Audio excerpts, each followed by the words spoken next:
Está comenzando Biblia Fácil. Gracias por acompañarnos en este estudio de la Biblia. Toma allí tu Biblia en mano porque hoy una vez más vamos a abrir y encontrar una revelación de esperanza para nuestra vida. Pero sobre todo, nuestra intención es descubrir en el libro de Apocalipsis a Jesús en cada capítulo.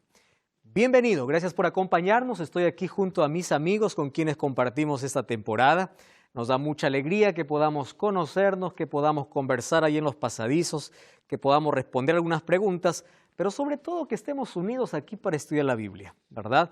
De diferentes países hemos dedicado este tiempo para algo que realmente va a ser recompensado y es de beneficio y bendición para nosotros.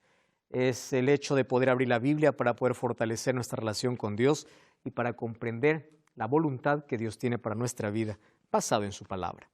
Hoy vamos a hablar sobre un tema interesante, los 144,000 sellados y la gran multitud. ¿Saben ustedes que existen diversas posiciones para algunos temas del libro de Apocalipsis? Esta, por ejemplo, tiene diversas posiciones, como las 7 trompetas, que vamos a ver después, la ramera que está en el desierto, como lo veremos también en los próximos capítulos. Hay diversas interpretaciones.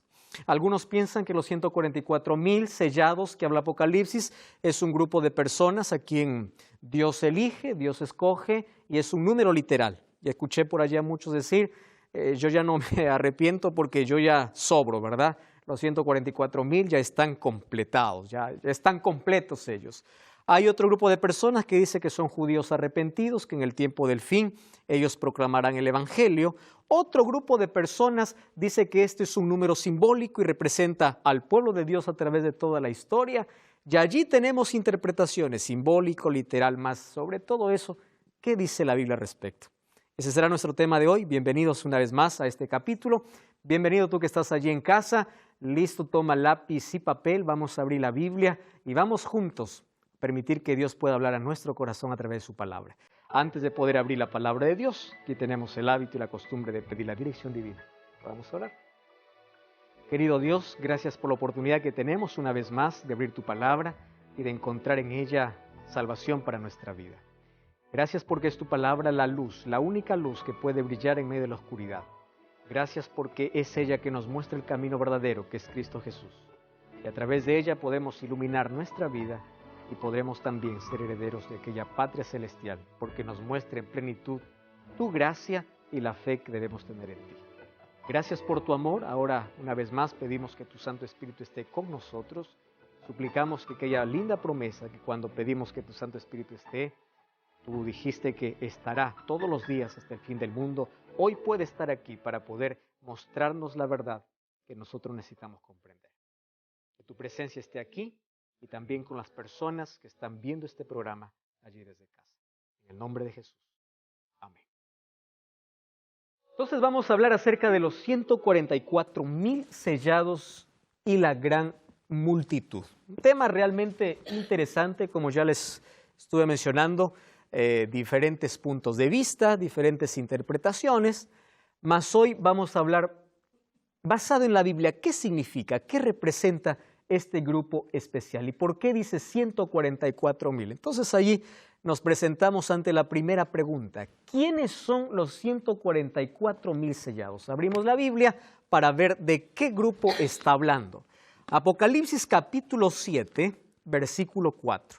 Apocalipsis capítulo 7, versículo 4, dice allí, versículo 4, y oí el número de los sellados, 144,000 de todas las tribus de los hijos de Israel.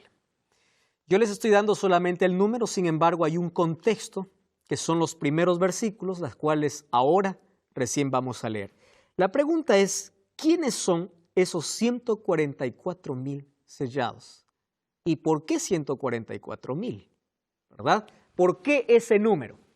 Para resolver eso, vamos a ver el contexto. Apocalipsis capítulo 7, versículo 1. Felipe, ¿puedes leer el versículo 1 hasta el versículo 3, por favor? 7, 1 al 3. Después de esto vi 4 ángeles en pie sobre los 4 ángulos de la tierra, que tenían los 4 vientos de la tierra, para que no soplase viento alguno sobre la tierra, ni sobre el mar, ni sobre ningún árbol. Vi también a otro ángel que subía de donde sale el sol, y tenía el sello de Dios vivo, y clamó a gran voz a los 4 ángeles, a quienes se le había dado el poder de hacer daño a la tierra y al mar, diciendo: No hagáis daño a la tierra ni al mar, ni a los árboles, hasta que hayamos sellado en sus frentes a los siervos de nuestro Dios. Interesante, los 3 versículos que leyó aquí Felipe, habla hace una referencia del número 4 en diversas ocasiones. Primero encontramos 4 ángulos de la tierra. Luego encontramos 4 vientos, ¿verdad? Y luego encontramos a alguien que clama a gran voz a 4 ángeles. Entonces encontramos 4 ángulos, 4 vientos y 4 ángeles. En ese contexto, este ángel que le dice: no suelten los 4 vientos porque hay algo que necesitamos hacer. Recuerdan ustedes que hasta aquí estamos viendo en manera progresiva los acontecimientos que ocurrieron, que ocurren y aquellos que ocurrirán en el tiempo del fin. Y aquí habla de 144,000 sellados. Solo que estos son sellados en un momento especial, cuando los 4 ángeles están a punto de poder soltar los 4 vientos. Ángel no solamente se refiere a un ser divino en la Biblia, también pueden ser mensajeros. Pero en este contexto son 4 ángeles, 4 seres divinos. Cuando se habla de los 4 ángulos de la tierra, está hablando de la totalidad de la tierra. Aquí estaríamos hablando prácticamente de los 4 puntos cardinales, ¿verdad? De la totalidad de la tierra, los 4 ángulos de la tierra, que le dice, ellos están deteniendo los 4 vientos. Entonces, nosotros tenemos que comprender qué cosa es vientos en profecía. Si 4 ángulos significa la totalidad, 4 vientos, ¿qué significa en profecía? Entonces vamos al libro de Jeremías capítulo 14 o capítulo 4, versículo 11 hasta el versículo 13. Allí dice: en aquel tiempo se les dirá a este pueblo y a Jerusalén: desde las estériles lomas del desierto sopla un viento abrasador en dirección a la capital de mi pueblo. Y allí dice: no es un viento que sirve para aventar ni para limpiar trigo, es decir, no está hablando de un viento literal, sino este viento que haré venir es demasiado fuerte para eso, porque yo mismo dictaré sentencia contra ellos. Y miren la relación que hace entre vientos y ahora lo que viene. Mírenlo avanzar como las nubes, sus carros de guerra parecen un huracán, sus caballos son más veloces que las águilas, y dice: ay de nosotros, estamos perdidos. ¿A qué se refiere entonces con 4 vientos? Está hablando de conflictos, ¿verdad? Allí está viendo carros que parecen un huracán, caballos veloces como las águilas, y aquí está hablando de conflictos sociales, conflictos militares. Entonces aquí dice: los 4 ángeles están deteniendo que esos conflictos puedan acabar con toda la humanidad, pero están deteniendo hasta que los siervos de Dios hayan sido sellados. Entonces allí viene el primer versículo que nosotros leímos. Y oí el número de los sellados, que era 144,000, aquellos que tenían el sello de Dios. ¿Quiénes son estos 144,000? Bueno, la primera característica es simple, ¿verdad? Tienen el sello de Dios. Esa es la primera característica. Los 144,000 tienen el sello de Dios, porque dice que fueron sellados y el número de los sellados fueron 144,000. En sí este grupo tiene 3 características. Vamos a ir analizando una a una. La primera es que ellos tienen el sello de Dios. Entonces ahí tenemos que descubrir cuál es el sello de Dios. Primero, un sello en el Antiguo Testamento es usado como un símbolo de protección, ¿correcto? Un sello protege, cuida. Nosotros vemos, por ejemplo, cuando Dios libertó al pueblo de Israel de la esclavitud de Egipto, allí Dios, en el último día o la última noche, que iban a pasar como esclavos, porque después iban a ser libres por el brazo poderoso de Dios, les da una orden. ¿Recuerdan ustedes? La orden era de que ellos puedan sacrificar un cordero. Nosotros sabemos que ese cordero representaba a Cristo desde el primer cordero que murió allá en el Edén. Con la sangre de ese cordero pudiesen pintar ¿qué cosa? La puerta, ¿verdad? El poste, allí, el umbral de su puerta. Y el ángel esa noche pasaría y si veía la sangre en la puerta, no tocaría los primogénitos de esa casa. Eso lo encontramos en el libro de Éxodo, el capítulo 12. Ahora, es impresionante que es allí donde se establece la Pascua, ¿verdad? Pascua viene del término hebreo Peshá. Peshá significa pasar por alto. ¿Qué cosa hacía que el ángel pueda pasar por alto las casas? La sangre. Ahora, desde Génesis hasta el Apocalipsis, el ser humano ha sido libre por Dios y salvo por Dios solamente por la gracia de Dios.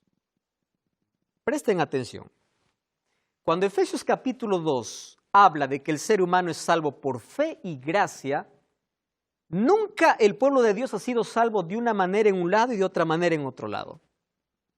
En toda la historia el ser humano ha sido salvo por gracia y por fe. Ahora les explico cómo funciona aquí la fe y la gracia. La gracia es que la sangre les protegía. ¿Qué cosa tenían que hacer ellos para librarse de la muerte? Colocar la sangre. El hecho de matar un cordero, ¿qué cosa era? Fe.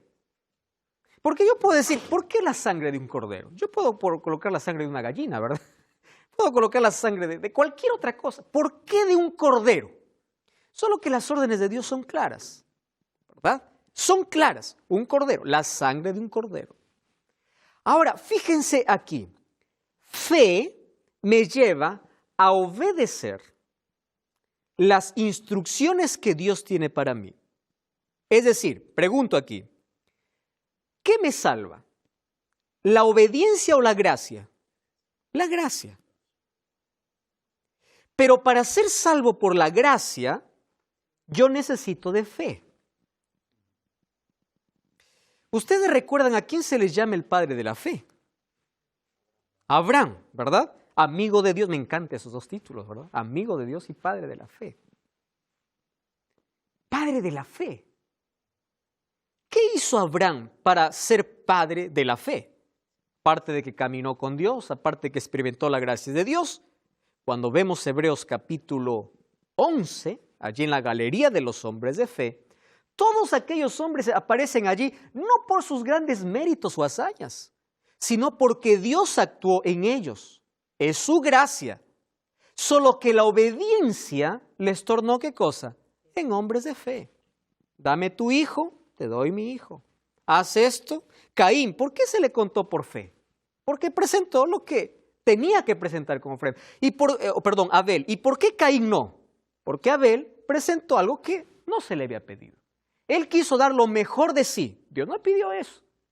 Es decir, cuando hablo de fe, no se trata de que yo dé lo que yo quiero, sino lo que Dios me pide. ¿Se comprende ese asunto? Ahora, fíjense, el sello de Dios para los israelitas era esa sangre, es la sangre del cordero. Es decir, ese sello les protegía. Eso era símbolo de protección para ellos.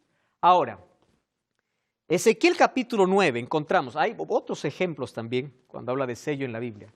Ezequiel capítulo 9, versículo 4 al 6. Dice, y dijo Jehová, pasa por medio de la ciudad, por medio de Jerusalén, ponles una señal en la frente a los hombres que gimen y que claman a causa de las abominaciones que se hacen en medio de ellas. Dice así, pasa por la ciudad en pos de él y mata.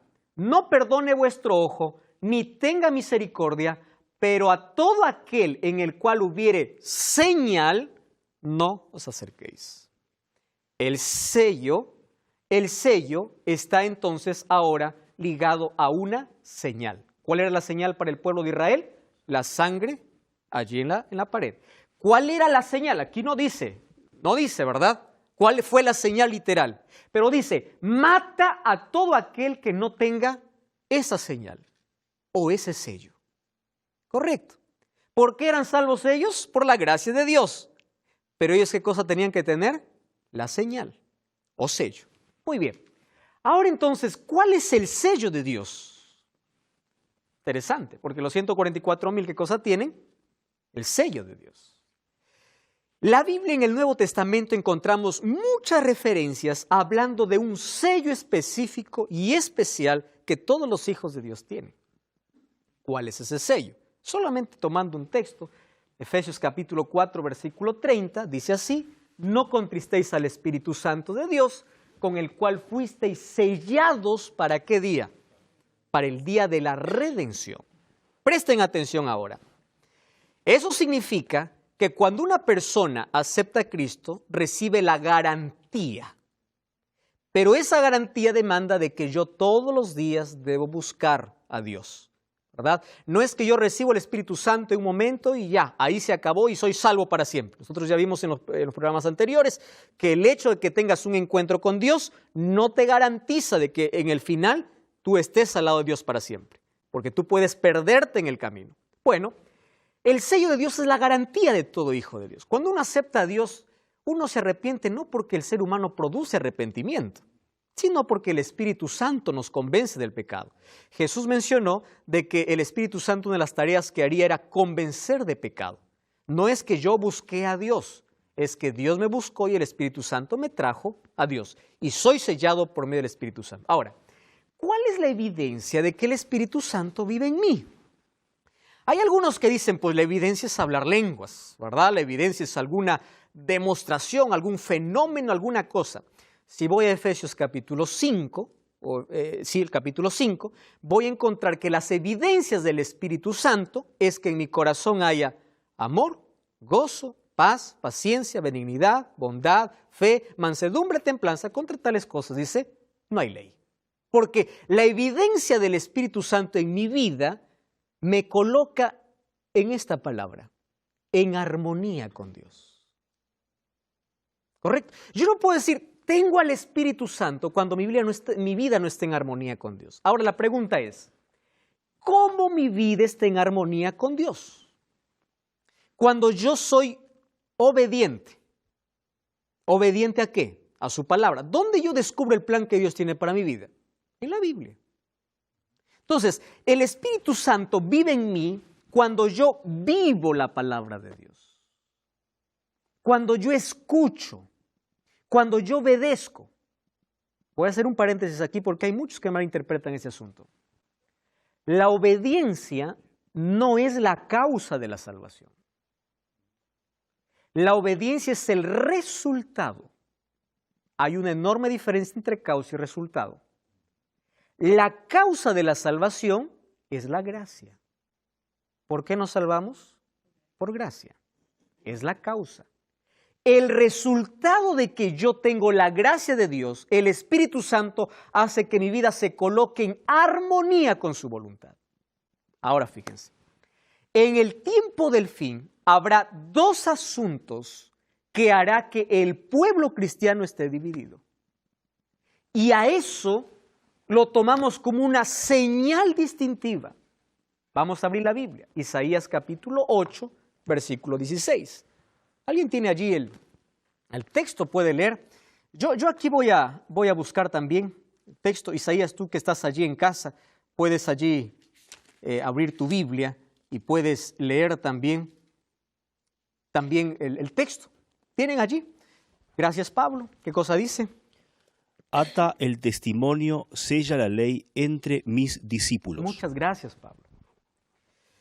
Entonces allí dice, ate el testimonio y sella mi ley entre mis discípulos. ¿Cuál es el sello de Dios? El Espíritu Santo. El Espíritu Santo me coloca ¿en qué? En armonía con la palabra de Dios. Cuando hablamos de ley, estamos hablando de la instrucción completa de Dios. ¿Correcto? Instrucción completa. Ahora, fíjense una cosa. Desde tiempos muy antiguos, un sello siempre ha tenido tres características fundamentales: nombre, cargo, función y jurisdicción. Tú quieres colocar un sello, está tu nombre, ¿no? Tu cargo, quién eres y cuál es tu jurisdicción. Isaías dice, ate el testimonio y sella, coloca como un sello mi ley entre mis discípulos. ¿Correcto? Entonces, si el Espíritu Santo me sella, quiere decir que me pone en armonía con Dios, con su palabra y su ley.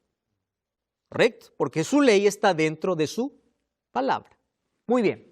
Entonces, vamos a buscar dentro de la ley, algunos piensan que la ley fue abolida, si hay alguien que tenga esta característica. Yo tengo aquí una Biblia que es muy conocida por muchos, que es una Biblia versión latinoamericana. Me encanta porque esta Biblia tiene un lenguaje muy claro. Me encanta esta versión. Vamos a Éxodo capítulo 20. ¿Les parece? Porque la ley de Dios, escrita por el dedo de Dios, está en Éxodo capítulo 20. Tú que estás allí en casa, puedes tomar también tu Biblia, no importa la versión que puedas tener. Yo elegí esta versión. Ahora, esta versión, te repito, es tan clara, por eso me encanta. Miren, versículo 1. Dios dijo estas cosas, estas palabras, dice. Yo soy tu Dios que te saqué de Egipto, de la tierra de esclavitud. ¿Correcto? ¿Qué dice el versículo 3? No tendrás otros dioses fuera de mí. Yo estoy leyendo esta versión, puede ser que varíe aquí algunas palabras con las que usted está leyendo, pero me encanta esta versión porque es bien clara. Número 2. No te harás estatua ni imagen alguna de lo que hay arriba en el cielo, abajo en la tierra, debajo de las aguas de la tierra. No te postres a esos dioses ni les sirvas, porque yo soy tu Dios. Vamos al versículo 6 o al versículo 7. No tomes en vano el nombre de Jehová tu Dios, porque no dejará sin castigo aquel que tomare su nombre en vano. Versículo 8. Acuérdate del día sábado para santificarlo. Trabaja 6 días y en ellos haz tus faenas. El séptimo día es descanso consagrado a Jehová tu Dios. No trabajes ni tú, ni tu hijo, ni tus hijas, ni tus siervos, ni tus animales, ni forasteros. Porque en 6 días hizo Jehová el cielo y la tierra, el mar, y todo lo que en ellos hay. Y el séptimo día descansó. Por eso Jehová bendijo el día sagrado. Respeta a tu padre y a tu madre, no cometas adulterio, no mates, no robes, etc. Presten atención acá. Yo tengo esta Biblia. Pero también tengo aquí en mi mano un libro que ustedes conocen perfectamente. Y es el libro Catecismo. ¿Correcto? Esto yo voy a mostrar en otro programa. Más, si usted tiene un catecismo allí en casa, yo quiero que revise el capítulo donde dice los 10 mandamientos. Yo lo voy a revisar aquí en el próximo programa. Ahora no. Pero allí usted se va a dar cuenta que el catecismo muestra 2 tablas diferentes. La primera como está en Éxodo y la otra como la iglesia cree que es. ¿Sabe qué cosa es lo que me sorprende? Es un asunto. Y yo quiero esto hablarlo con todo mi corazón y con tanta sinceridad, tanta tristeza al mismo tiempo. La gente no está en contra de la ley de Dios. Eso es mentira cuando alguien dice yo no creo en la ley de Dios, que la ley de Dios fue destruida. Eso no es verdad.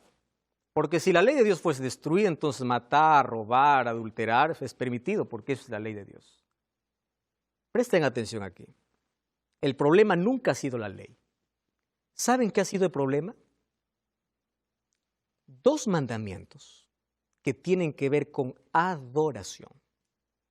Si ustedes revisan cómo la ley de Dios fue cambiada y cómo es enseñada, 2 mandamientos son quitados de Éxodo capítulo 20. ¿Saben cuáles son? El segundo y el cuarto. ¿De qué habla el segundo mandamiento? No te harás imágenes. ¿Y de qué habla el cuarto mandamiento? Guarda el día sábado. Presten atención aquí. Los 2 mandamientos hablan de adoración. No te hagas imágenes, no adores otro Dios. Guarda el sábado porque Dios levantó en la creación el sábado como un monumento para ser observado. ¿Correcto? Los 2 tienen que ver. Entonces, el ataque no es a la ley. No, la ley no existe, la ley fue clavada. Pablo dice, el fin de la ley es Cristo. Claro, la finalidad de la ley era Cristo. A Colosenses 2:16 dice que ya no sirven ni más sábados, ni más lunas nuevas, ni nada. Eso todo fue abolido. Veamos el contexto en el cual escribió Pablo. ¿Y a quién estaba escribiendo Pablo? El asunto no era la ley, el asunto era el sábado. Entonces, de toda la ley hay un mandamiento que no solo es discutido, si no es olvidado. Si ustedes leen Éxodo capítulo 20, el único mandamiento con el cual comienza acuérdate es el cuarto. No existe otro que diga acuérdate. ¿Por qué?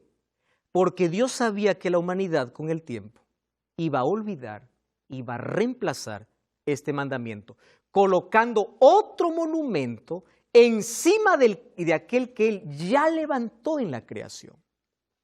¿Dónde fue levantado? Allí en el jardín del Edén. El monumento de la creación. Jesús, cuando vino a la tierra, murió y descansó el sábado, levantó el monumento de la redención. Creación y redención. Ahora el ser humano quiere colocar encima otro monumento para recordar, ¿qué cosa recordar? La resurrección de Jesús. Ahora yo les hago una pregunta. Dios, no voy a hablar en términos como a nosotros nos gustaría pensar. Dios se deleita en que una persona le recuerde desobedeciéndole. Su palabra es tan clara. Yo leí la Biblia, les comenté a algunos de ustedes varias veces desde niño. Yo encontré 104 versículos hablando del único monumento que tiene Dios. Único. Ahora, si nosotros revisamos el sábado tiene 3 características. Primero, nombre, yo soy tu Dios. Cargo, creador. Jurisdicción del cielo y la tierra. Ahora, termino con este texto en la primera parte. Ezequiel 20:20 dice, santifiquen mis sábados y sean por señal entre mí y vosotros para que sepáis que yo soy Jehová, vuestro Dios. Que hay una señal específica dentro de la ley de Dios y es el mandamiento olvidado y es el día sábado. Hay algunas personas que interpretan de la siguiente manera. Dice, ustedes predican el sábado porque creen que el sábado salva. Solo somos salvos por gracia. Lo voy a repetir una vez más, porque alguien todavía queda con confusión por allí. La salvación es por gracia. La obediencia no es la causa, es el resultado. Cuando Dios coloca su espíritu en mí, me lleva a vivir en armonía con su palabra. Me lleva a ser obediente a su palabra. Luego nosotros vamos a ver cómo es que llega el otro día a la historia del cristianismo. Y allí Pablo tiene una pregunta interesante que luego vamos a responder. Ahora fíjense, aquí Dios dice a su pueblo y dice, santifica mis sábados y sean por señal entre mí y vosotros. No está colocando ya ahora toda la ley, sino un día. Ahora, vamos a abrir la Biblia, ¿les parece? El libro de Mateo capítulo 5, versículo 17 es un texto muy conocido cuando dice, no piense, Jesús está diciendo, que yo vine para anular la ley. Cuando habla de la ley está hablando de todo el testimonio del Antiguo Testamento, de la Torá específicamente, o los profetas. No he venido para anularlos, sino para cumplirlos. Les aseguro que mientras existe el cielo y la tierra, ni una jota, ni una letra, ni una tilde de la ley desaparecerá hasta que todo se haya cumplido. Vamos a Santiago capítulo 2. ¿Les parece? Santiago está en el Nuevo Testamento. Santiago capítulo 2, versículo 10. A mí me encanta el libro de Santiago. Es un libro muy claro para poder comprender de una manera tan simple. Santiago capítulo 2, versículo 10. ¿Está bien? Santiago 2:10 dice así. Cualquiera que guarde toda la ley, pero ofende en un punto, se hace culpable de todos. Bueno, pero aquí uno puede decir, bueno, aquí está hablando de la ley en general, está hablando de toda la instrucción. Lea el versículo 11. Porque el que dijo no cometas adulterio, también ha dicho no matarás. Ahora yo les hago la pregunta, ¿a qué ley está haciendo referencia Santiago? A la ley de Dios. Está tomando literalmente esa ley. Ahora dice, si tú no cometes adulterio, pero matas, te has hecho transgresión de la ley. Versículo 12. Así hablad y así haced, como los que habéis de ser juzgados por la ley. ¿Qué cosa dice? De la libertad. ¿Quién te dijo que la ley es esclavitud? La ley es un cerco protector.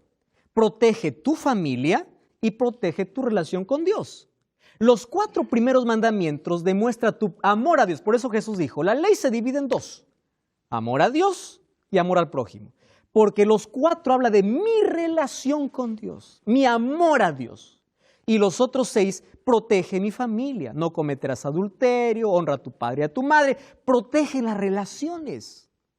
Entonces, somos salvos por gracia, pero juzgados por la ley.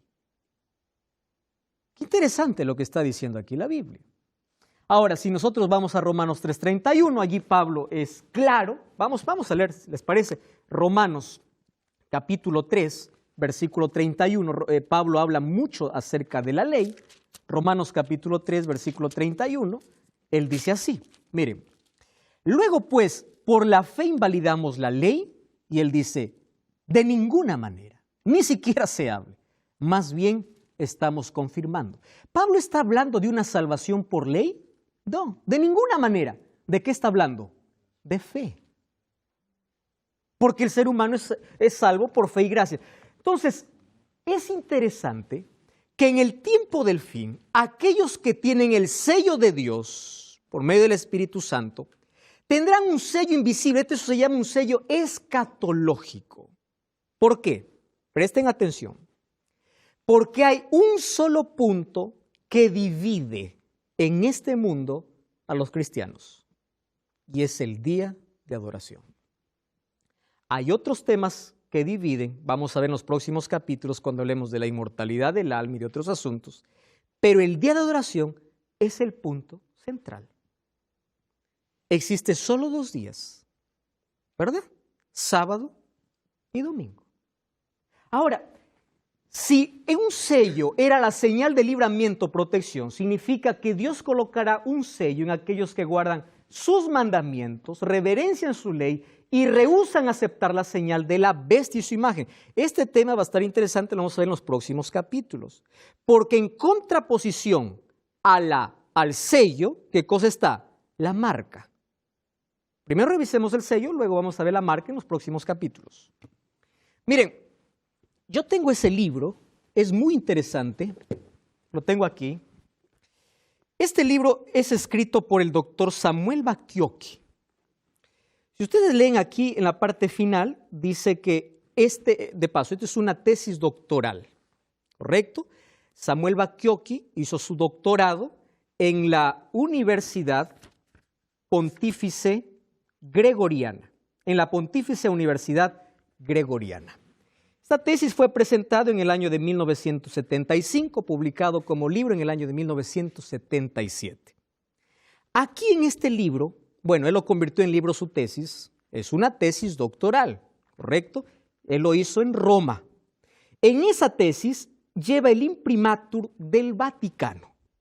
Quiere decir que esta tesis fue aprobada por el Vaticano, ¿correcto? Para que le puedan dar el grado de doctor, tuvo que ser aprobada. ¿De qué hizo su tesis Samuel Bacchiocchi? Esta es una de las evidencias más cercanas que tenemos, aunque ya tiene algunos años.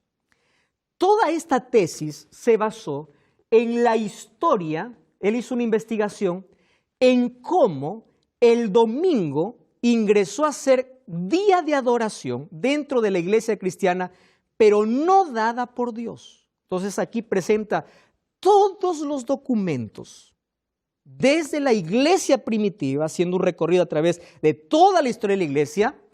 ¿Y saben qué dijo el Vaticano? Es verdad, nosotros aceptamos el día domingo, no dice la Biblia, pero nosotros lo aceptamos. ¿Por qué? Entonces yo tengo aquí otro libro interesante llamado Dies Domini. Es un libro que ustedes pueden ver en cualquier librería. Lo escribió Juan Pablo II, estableciendo las bases de por qué se guarda el día domingo. Y saben, es interesante que lo que él coloca aquí presenta un solo sustento. ¿Cuál es? Guardamos el domingo porque ese día resucitó Jesús. ¿Correcto? ¿Es bíblico? No es bíblico, pero resucitó. Dios lo puso en su palabra, no está en su palabra, pero lo guardamos. Bueno, no voy a hablar de esa historia porque eso lo vamos a hablar un poco después. Ahora, fíjense una cosa. Si aquí en esta tesis doctoral que fue aprobada, donde el domingo ingresó al pueblo o a la iglesia cristiana, no como una orden divina, sino como una tradición humana, y aquí él dice que la única razón por la que se guarda el domingo es la resurrección de Cristo, yo tengo dos respuestas. Vamos a la Biblia, ¿les parece? ¿Es bonito que nosotros podamos tener un monumento de la resurrección o no? Claro, porque celebra la victoria del cristiano. Vamos a Romanos capítulo 6. Romanos capítulo 6. Versículo 1 al 4. ¿Qué pues diremos? ¿Perseveraremos en el pecado para que la gracia abunde? De ninguna manera. Versículo 3. ¿No sabéis que todos los que hemos sido bautizados en Cristo Jesús, hemos sido bautizados en su muerte? Porque somos sepultados juntamente con Él para muerte por el bautismo, a fin de que como Cristo resucitó de los muertos por la gloria, así andemos en vida nueva. Si hay un símbolo que habla acerca de la resurrección de Cristo y que celebramos los cristianos, ¿cuál es? El bautismo. ¿Qué ceremonia nos recuerda la muerte de Cristo? La cena del Señor. ¿Se acuerdan que Jesús estaba reunido con sus discípulos y les dijo así? Cada vez que ustedes coman y beban de este fruto de vino o coman de este pan, van a anunciar la muerte de Jesús hasta que Él venga. Entonces, Dios ya colocó un monumento. Si el ser humano quiere colocar un monumento encima, está yendo contra la autoridad de Dios. Recuerdan que un grupo de tradiciones fueron infiltradas dentro de la iglesia. Y dentro de ellas se infiltró esta. Ahora, fíjense una cosa interesante. En el tiempo final, el pueblo entonces que adora a Dios está dividido en dos grupos. Alguien que quiere ser leal no a una iglesia, ojo con lo que voy a hablar, porque una placa no salva, queridos. Una iglesia no salva. Somos salvos por fe y gracia. Sino que si nosotros queremos ser leales a la palabra de Dios, tenemos que seguir lo que Dios tiene en su palabra. Esto se convierte en una señal o en un sello distintivo. Ya les mostré aquí lo que dice el Papa Juan Pablo II en el libro Dies Domini, ¿verdad? Diciendo que el único sustento es la resurrección de Cristo. Sin embargo, Dios ya colocó un monumento para su creación, para su muerte y para su resurrección. Nosotros no tenemos que colocar nada encima de ello. Muy pronto, desde ahora está dividido, pero muy pronto el cristianismo será solamente dos grupos. Ustedes saben que hoy estamos a grandes pasos de un ecumenismo religioso. ¿Qué cosa es ecumenismo? La unión de las iglesias. Tenemos tantas cosas en común, solo nos cambia el nombre y la placa. Entonces, muy pronto, esto solamente se dividirá en dos grupos, 2 días de adoración. Ojo, el sábado no salva, quien salva es Cristo.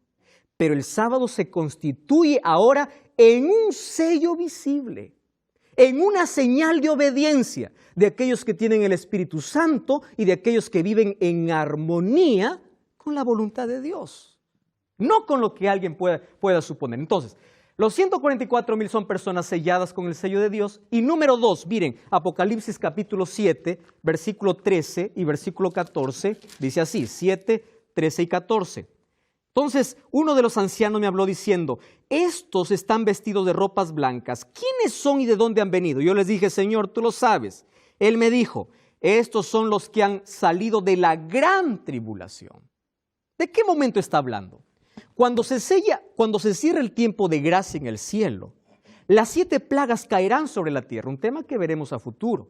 Y habrá tribulación no solamente para los malvados, sino también para el pueblo de Dios. Un tiempo de angustia, como lo menciona Daniel capítulo 12, versículo 1. En aquel tiempo se levantará Miguel. Cuando Cristo termine su obra de intercesión, dice, el gran príncipe que está por parte de los hijos de tu pueblo será un tiempo de angustia, cual nunca hubo desde que existen las naciones hasta entonces. En ese tiempo, tu pueblo será librado.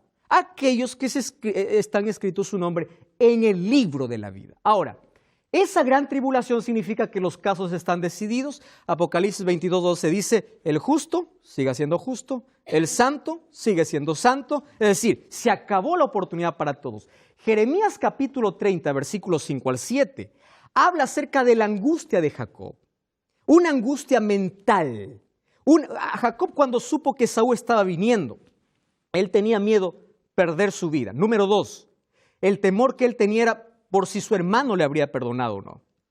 La angustia que pasarán los hijos de Dios se refiere a esa angustia mental. Pérdidas materiales, ellos están escondidos porque nuevamente vendrá opresión, así como hubo en el pasado por el tiempo final, por ser fieles a Dios. Y la angustia mental por saber si todos sus pecados también han sido perdonados. Ahora, lo que más me encanta es el versículo 14. Miren lo que dice.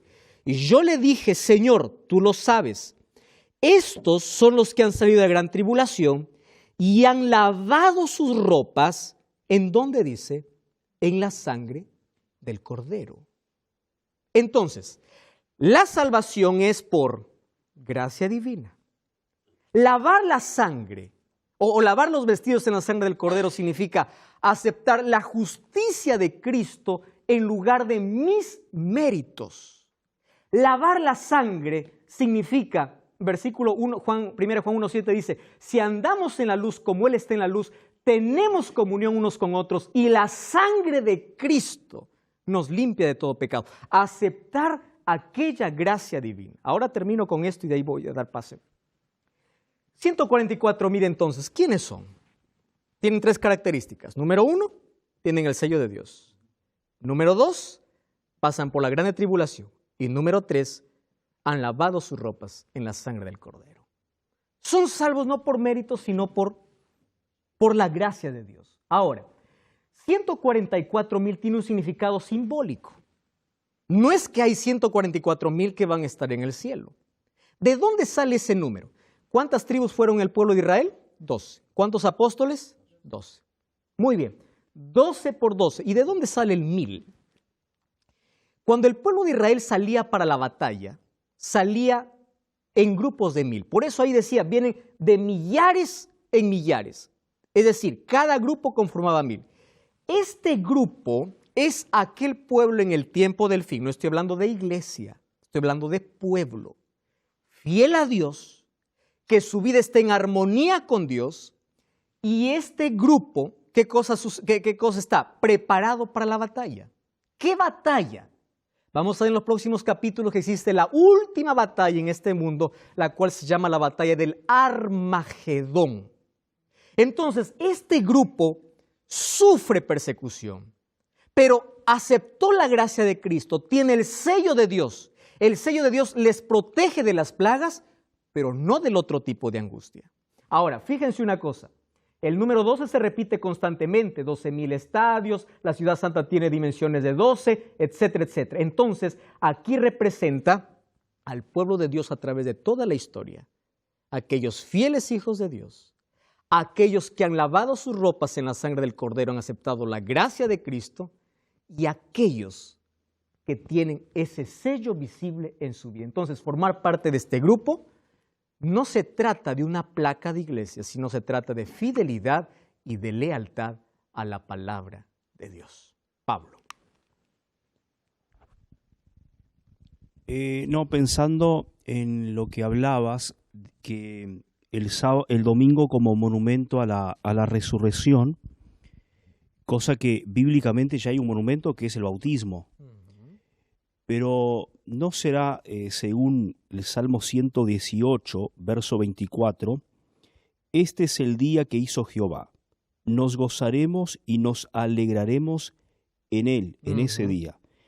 Y si uno lee el contexto de este Salmo, por ejemplo 22, dice, la piedra que desecharon los edificadores ha venido a ser la cabeza del ángulo. De parte de Jehová es esto, y es cosa maravillosa a nuestros ojos. Y eso uno conecta, por ejemplo, con Hechos 4:11, uno va a ver que en qué momento Cristo se constituye en la piedra principal del ángulo. Y es cuando Él resucita. Entonces, el domingo, más que un emblema a la resurrección, sería un emblema cuando Él se constituye en esa principal piedra del ángulo. Excelente. Más la Biblia no muestra ninguna evidencia con que el domingo sea un día de adoración. Cuando habla de este día, este es el día que hizo el Señor. Cuando habla de día, está hablando de por lo menos 3 conceptos. Es el día de salvación. En el contexto está hablando del día de la resurrección, que es la victoria sobre el pecado, mas no un día de adoración. Entonces, bíblicamente tenemos 104 textos que hablan de un día de adoración. Y nosotros en el primer capítulo vemos que la Biblia menciona 7 veces el domingo en el Nuevo Testamento. No es que no menciona, pero las 7 veces menciona como día de reunión o como primer día de la semana, mas no como un día de adoración. Ahora, ¿quiénes son la gran multitud?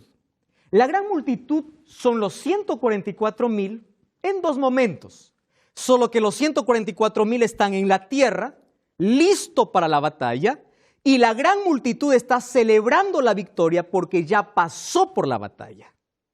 Miren, es interesante, allí en el capítulo 7, allí cuando habla en el versículo 9, después de esto miré y vi una gran multitud.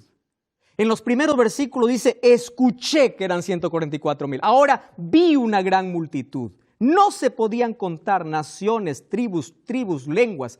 Estaban delante del trono, en la presencia de Dios y del Cordero, vestidos de ropas blancas y con palmas en sus manos. Clamaban a Dios diciendo, la salvación pertenece a nuestro Dios, el que está sentado en el trono y al Cordero. Y todos los que estaban allí al pie del trono, y los ancianos y los seres vivientes, se postraron diciendo, la bendición y la gloria, la sabiduría, la acción de gracia, la honra, el poder, la fortaleza, sean para nuestro Dios por los siglos de los siglos.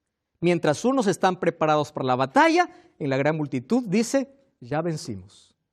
Es decir, es el mismo grupo. Finalmente, queridos, nosotros no debemos fidelidad a un líder ni a una iglesia. Debemos fidelidad a la Biblia. Ahora yo te voy a hacer una invitación a ti. Tú que tienes este libro en tus manos. La Biblia es clara. La Biblia no necesita un intérprete humano. La Biblia se interpreta a sí misma. Empieza a revisar el fundamento de tus creencias. Empieza a salir del bullicio, del griterío, de iglesias que solamente hablan cualquier otra cosa, menos se abre la Biblia para poder predicar el plan de Dios para ti. Somos salvos por gracia. Aceptamos esa gracia, pero la gracia nos lleva por el camino de obediencia. Hoy te desafío a dar un paso de fe para que tú y yo podamos formar parte de un pueblo. Y es ese pueblo que se mantiene de parte de Dios y de su palabra. Toma esa decisión de ponerte de parte de lo que Dios tiene en su palabra, sacando todas las tradiciones que tienes en tu vida. Primera de Juan, capítulo 2, versículo 4. Dice aquel que dice yo le conozco, pero no guarda sus mandamientos, el tal es mentiroso y la verdad no está en él. Pero el que guarda su palabra, en este verdaderamente está el amor de Dios. Y en él se ha perfeccionado, porque sabemos que estaba en él. El que dice que permanece en él, debe andar como él andó. Jesús es nuestro máximo ejemplo. Lucas 4:16 dice que su costumbre era ir a la sinagoga todos los sábados. No porque un día te salve, eres salvo por la gracia de Cristo.